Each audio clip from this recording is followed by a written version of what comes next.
दोस्तों नमस्कार। VK knowledge electrical में आप सभी का स्वागत है।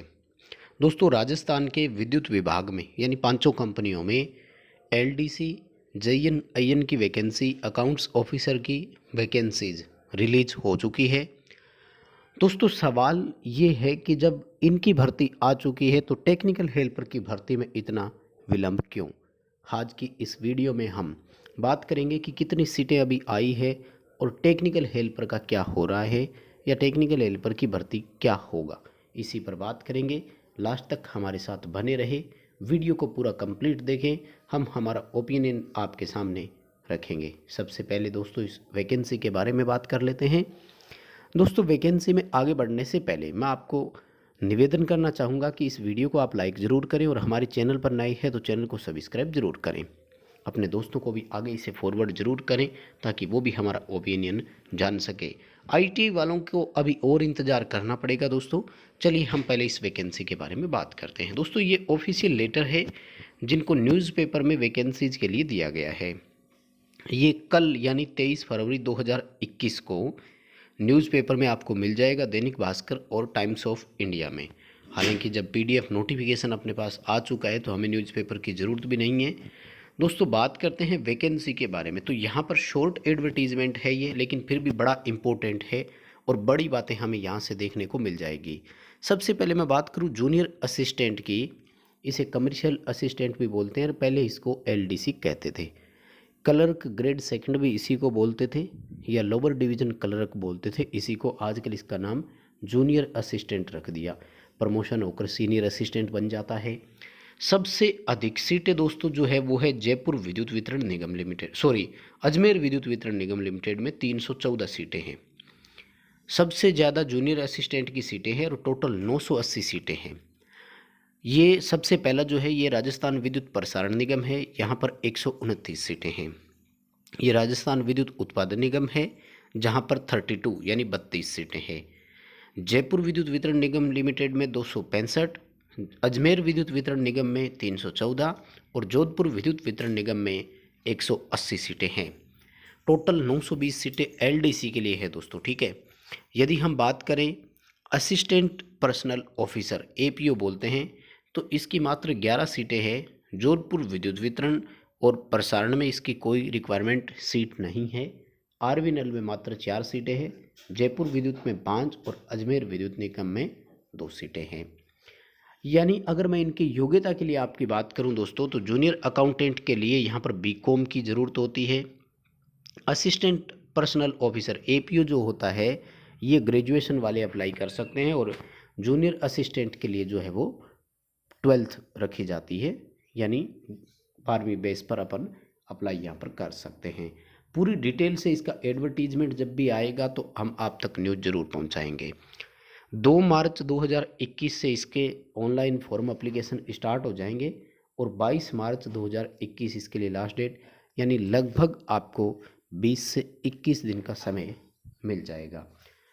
दोस्तों नोडल एजेंसी इस बार राजस्थान विद्युत प्रसारण निगम को बनाया गया है, यानी इसको एग्ज़ाम लेना या जो भी होता है वो राजस्थान विद्युत प्रसारण निगम जो है वो इसकी एक तरह से कंपनी है या रिस्पॉन्सिबिलिटी है, एक तरह से मैं कहूँगा।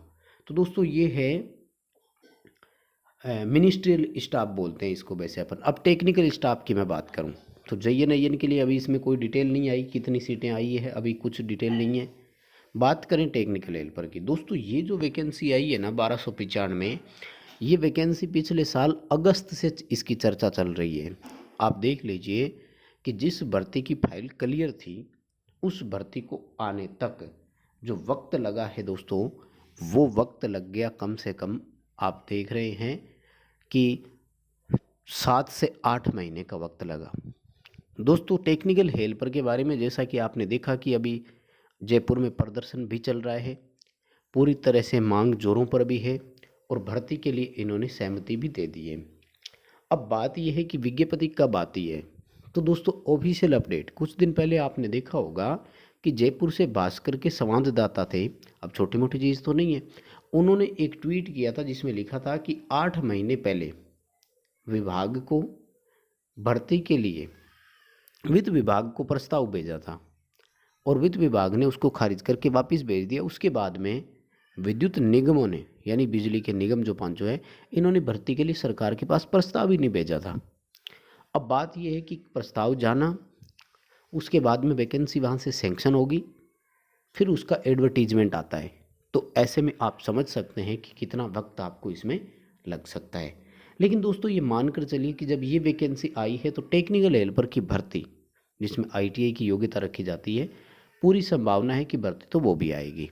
इसलिए आप अभी से अपना नियमित अध्ययन शुरू कर दें। जो भी आपका एक टाइम शेड्यूल है, एक प्रॉपर टाइम सेटलमेंट बना करके आप तैयारी करें। हालांकि इस बार टेक्निकल हेल्पर में सिलेक्शन आपका और भी आसान होगा, क्योंकि पांचों कंपनियों की जो मेरिट होगी दोस्तों, वो कॉमन मेरिट बनेगी। यानी विद्युत प्रसारण निगम, विद्युत उत्पादन निगम और तीनों डिस्कॉम, जयपुर, जोधपुर और अजमेर, इन पांचों के लिए आपसे सीक्वेंस भरवाया जाएगा। प्रायोरिटी आपसे पूछी जाएगी। जहाँ पर सीटें खाली होगी वहाँ पर आपको सिलेक्शन दे दिया जाएगा। यानी इस बार ये है कि किसी एक में नहीं तो दूसरे में, दूसरे में नहीं तो तीसरे में सिलेक्शन की काफ़ी उम्मीदें बढ़ जाएगी।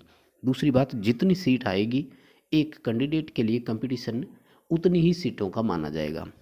लास्ट टाइम क्या हुआ था कि पांचों कंपनियों में लगभग 2400 से अधिक सीटें आई थी, और आपने देखा कि तीनों डिस्कॉम में जब उसको डिवाइड किया तो एक डिस्कॉम में 700, किसी में 800 और किसी में 600 सीट आई। आपको पर्टिकुलर डिस्कॉम में ही अप्लाई करना पड़ा। मात्र आपके लिए ये समझ लीजिए कि 700 से 800 ही सीटें थी, 2500 सीटें नहीं थी। लेकिन इस बार यदि वैकेंसी आती है तो आपके लिए कंप्लीट, मान लीजिए 6000 पदों का हम टारगेट लेकर चलते हैं, तो एक तरह से आपके लिए ये पूरे 6000 पद होंगे। एक फॉर्म भरना होगा कॉमन, और उसी में आपको प्रायोरिटी डिसाइड करनी है कि मुझे सबसे पहले उत्पादन निगम, फिर प्रसारण, या फिर ये वो सिलेक्शन जहाँ भी होता है दे सकते हैं। इसलिए मेरिट और ज़्यादा डाउन या कम रहने की संभावना है। दोस्तों हमारे चैनल पर इलेक्ट्रिकल से रिलेटेड बहुत से वीडियो पहले से अपलोडेड है। यदि आप चैनल पर अभी जुड़े हैं तो आप चैनल पे प्ले लिस्ट में जाइए, वहाँ आपको जिस टॉपिक की ज़रूरत है उसी टॉपिक के आपको वीडियोज़, MCQs कंप्लीट मिलेंगे।